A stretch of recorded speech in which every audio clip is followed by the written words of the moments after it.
We have watched our parents grow together for the better part of 7 years. As I'm sure you are all aware, it's hard to find a pair of happier people or more perfectly matched for each other.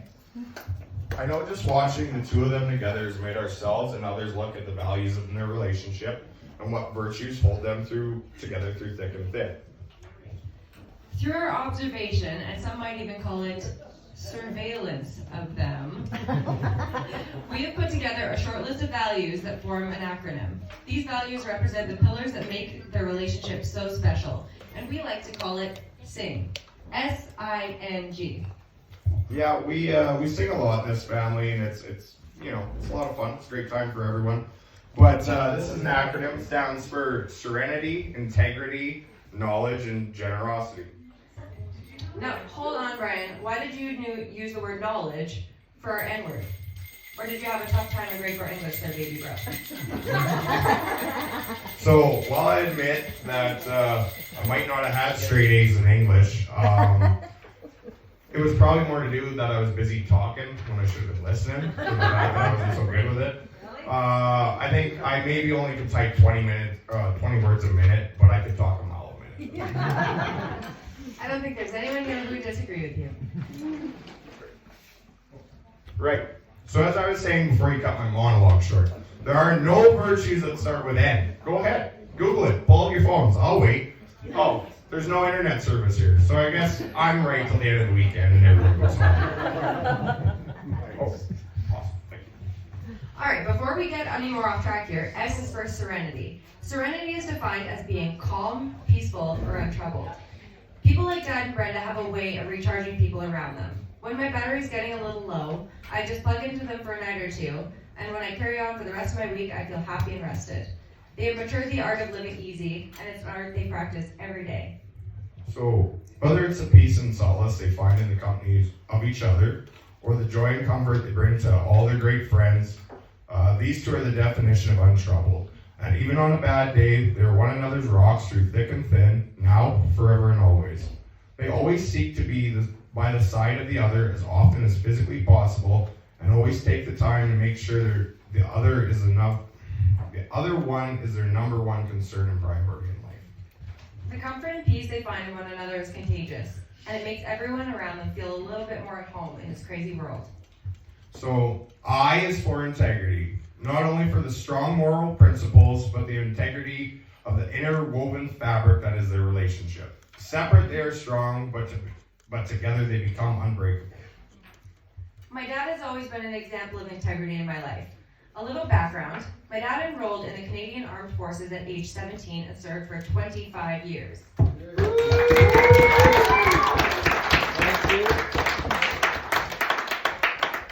He then began his endeavor in emergency services and eventually took his EMT course in 2002. He began his new adventure at Centaur, where he began to work as an EMT firefighter. He persevered, and it became quickly apparent to his superiors that he was a natural-born leader. But it was by integrity that he stepped further and further into a leadership role. He led by example. He gained respect not only by telling the shift how things would operate, but by showing them. He would not tolerate second best because when you're dealing with people's lives, second best was not good enough. He always values safety and responsibility. He teaches his team to be solution-oriented and always does everything in his power to create a safe space so everyone can go home to their families. Most importantly, my dad would always show grace to me and everybody else when they were lost and needed resolve. And that's the real power. These are just some of the many reasons I'm so proud to be his daughter. I have a very special bond with my dad. Most of the time, I feel like no one quite understands me like him. He's one of my best friends. He has set the bar extremely high for how I should be treated, and he always tells me how proud of me he is. My dad has taught me so much in this life, and I'll never be able to thank him enough. But I can try, so I still call him 3 times a day, every day, even though I'm 29 years old.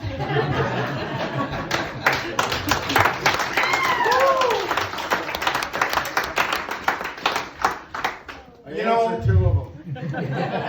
I have a story. And I feel it really shows the integrity in like a fuller perspective. It shows how inseparable the two of them are, and you might even call them thick as thieves, partners in crime, whatever you want to go with there. So Peter, being the amazing man he is, he surprised my mom with a trip to Vegas for her birthday. They're a couple days into the trip. It was late. It was a long, hot day in Vegas. May have involved a couple bars, a couple drinks. It's Vegas. I don't know what happens in Vegas. No, we'll get there. We'll get there. It's Vegas. It's Vegas, right? And you know the old saying, what happens in Vegas will be exposed by your son on your wedding night. It's late. It's a long, hot day. There have been some drinks involved. And our picturesque couple heads into their favorite bar in town, the Dueling Pianos. Now Peter, I mean maybe he's Merlin by this hour, I really don't know. He decides that he would like to dance on the drink ledge around the pianos.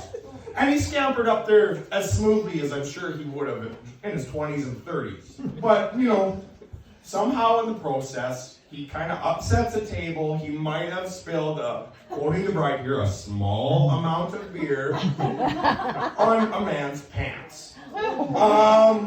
Now Peter, with all his kindness and his nobleness, shit, Abby, we should have used nobleness for Andy. Why didn't we use nobleness?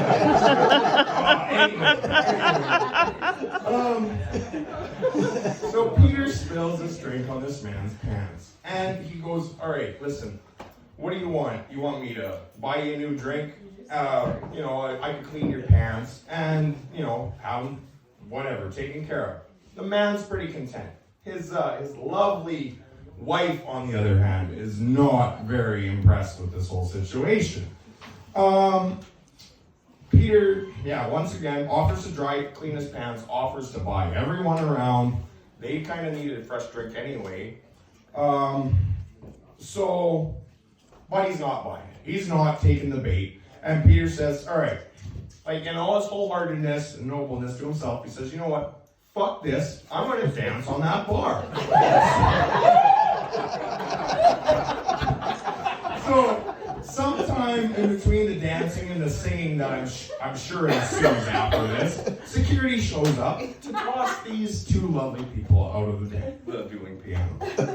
And now this is where it gets near out of character for my lovely mother. She loses her graciousness for albeit a split second, and her $15 Vegas drink is now on this woman's dress. And then, give it 4 or 5 more seconds, there's another $60 of Vegas liquor on the floor. You know, let's take a moment and expensive Vegas liquor. Thank you for that, Brian. When our parents hand you an eviction notice on Tuesday, just know that's fine.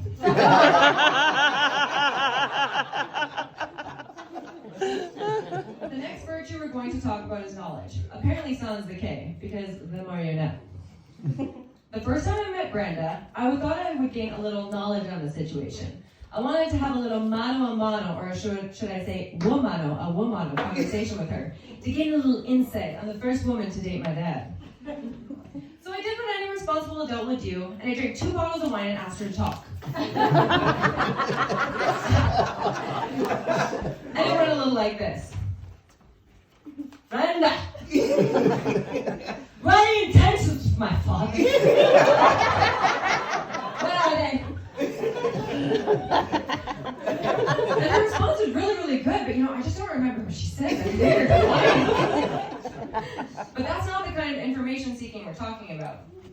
The kind of knowledge we're talking about is the kind of knowledge that Dad and Brenda have gained together. Dad and Brenda have always been learning and growing together. Together being key. They are always trying out new experiences together and growing as a team.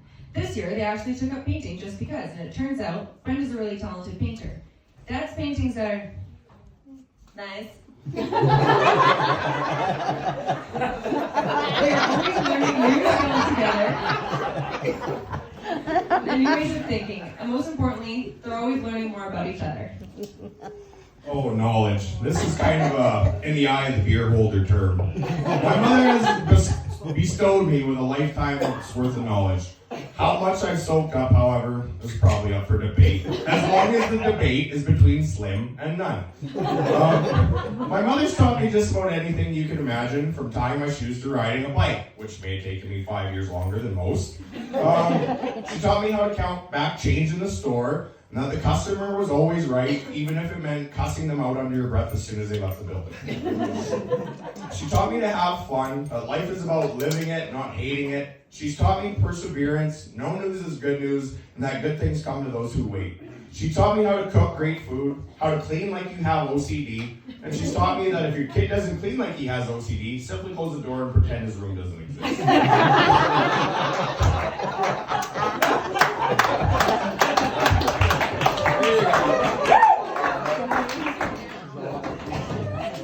The depths of combined knowledge that Peter and Brenda possess are bountiful, if not endless.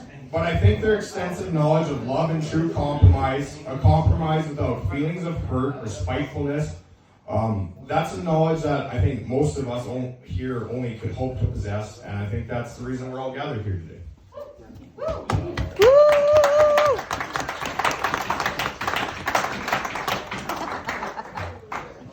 And now we're on to the last virtue, which is generosity. When it comes to Dad and Brenda, they are always doing little things for each other that take the load off one another.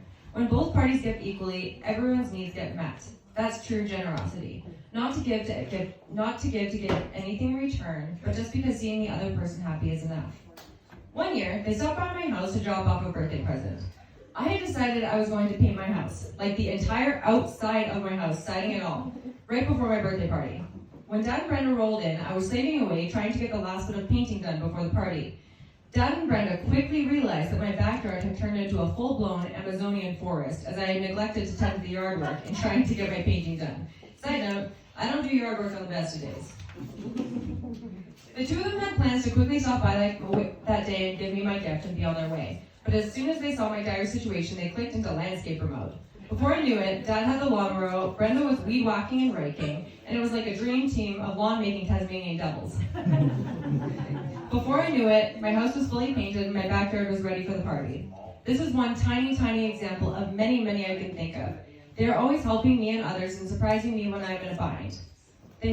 As they have done for so many other people. Sometimes I try to help them out too. I've tried many, many times to plan our honeymoon unsuccessfully, which, by the way, Dad, Brenda, where are we going? You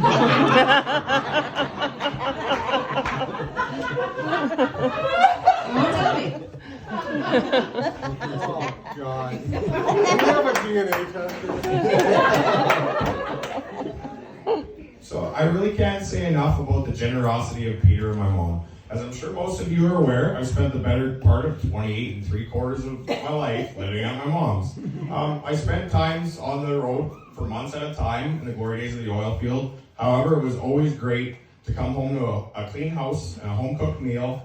I can't count the amazing birthday parties she's put on, or how she's single-handedly contributed to creating so many of the best moments of my life. My mom worked her ass off every day. She went through hard times and trials and tribulations and growing pains of life, and I never once had to see the bad side of things. She did her very best to lead me to the light in the world.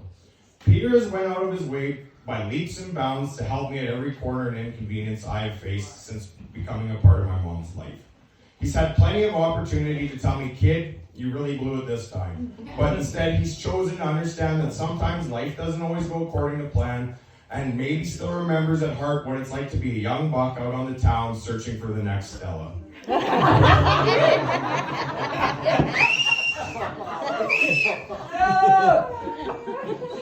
I am forever grateful and indebted to the both of them for the patience and generosity they have shown me through thick and thin. So with that final thought, I would like to invite Peter and his family with open arms and say how truly lucky and honored I feel to have you in my mother's life. I would not have it any other way. I would ask that everyone please raise a glass or whatever you have, toast to the latest and greatest addition of my family, my stepfather, Pistol Pete.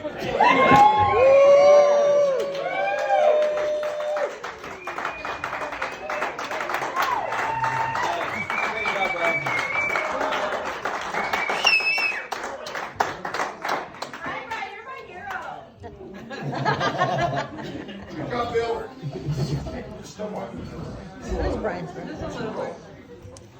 Brenda, So he'll be 29 or 28. I am so happy you came into my dad's life. He's older than Kat. Really? I remember the day. You're so good to him and you make him so happy. You and Dad have been an example of how truly happy two people can be. You look absolutely beautiful today, and I officially hand you the baton as Dad's #1 girl. And I will take the #2 spot. Or as you like to say, 1.5. I ask everyone to raise a toast to the stunning bride, Brenda.